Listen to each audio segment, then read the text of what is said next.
नमस्कार, स्वागत आहे आपल्या ॲडव्होकेट नरेंद्र माधव या चॅनलवरती. समता संस्कार शिबिरच्या अनुषंगाने बोलणार आहोत. सध्याच्या घडामोडीचा विचार केला असता संपूर्ण जग हे आधुनिक तंत्रज्ञान विज्ञानाकडे प्रगतीकडे वाटचाल करत आहे. अशामध्ये आपल्याला सामाजिक जीवनामध्ये सुखी जीवन जगायचं असेल तर आपल्याला आपल्या मूलभूत हक्क आणि अधिकारांचा विचार करावा लागेल आणि तो आपल्याला मिळतो मूळतः आपल्या संस्कृतीकडनं, तो मिळतो मूळतः आपल्या भारतीय राज्यघटनेकडून.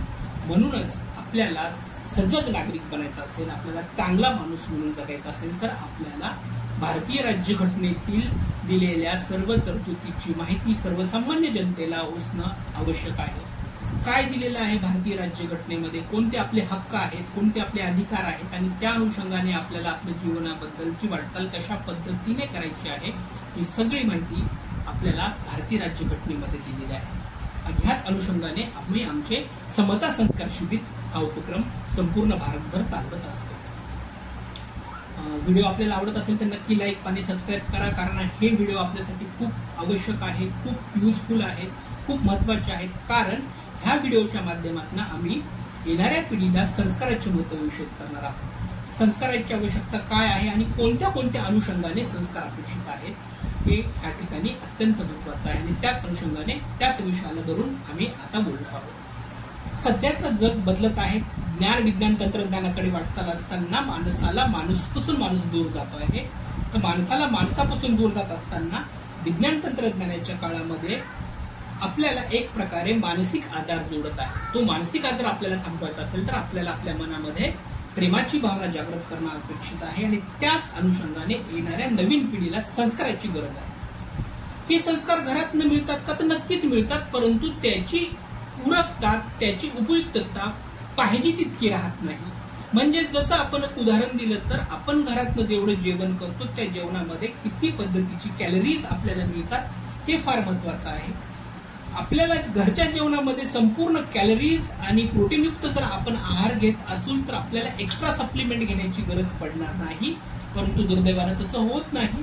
आपण सध्याच्या एवढ्या धावपळीच्या जगामध्ये कॅलरीजयुक्त आहार घेऊ शकत नसल्या कारणाने आपल्याला बाहेरची सप्लिमेंट घ्यावी लागते, डॉक्टरांचा सल्ला घ्यावा लागतो आणि त्यामुळे आपल्याला आपल्या जीवनाबद्दलचं आरोग्याची जी काही समस्या आहे ती येणार नाही. त्याच पद्धतीला अनुसरून ही समाज जीवनामध्ये जर आपल्याला वाटचाल करायची असेल तर समाज जीवनामध्ये वाटचाल करत असताना संस्काराचं महत्व घरातनं देण्यात येतच असतं. प्रत्येक सजग आई वडील त्यांच्या मुलांना संस्काराचं महत्व देत असतात, सांगत असतात. असं असताना सुद्धा ते महत्व कमी पडावं का काय? तर नक्कीच काही प्रमाणात ते महत्व कमी पडतं. म्हणून तुम्ही एक सजग नागरिक असताना या गोष्टीचा विचार करा की आज बाहेर तुम्ही बघत असतात किती मोठ्या पद्धतीने खोटं बोलण्याची प्रक्रिया सुरू आहे, किती मोठ्या पद्धतीने लोकांना फसवण्याचे प्रकार सुरू होत आहेत, किती मोठ्या पद्धतीने प्रशासनामध्ये आज भ्रष्टाचार बोकाळलेला आपल्याला बघायला मिळतो आहे, किती मोठ्या पद्धतीने आज माणसाला माणुसकी राहिलेली नाहीये, माणुसकी कुठेतरी घाण पडलेली आपल्याला दिसत आहे.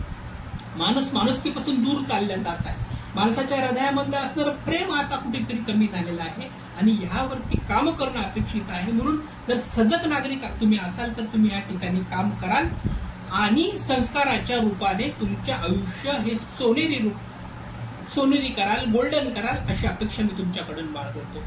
प्रत्येकाला भारतीय समाज जीवनातली संस्काराचं महत्व आहे आणि तेच आपल्या भारतीय समाज व्यवस्थेचं मूल्याधिष्ठित संस्कार जे दिलेले आहेत ते अत्यंत व्यापक आणि अत्यंत महत्वाचे आहेत.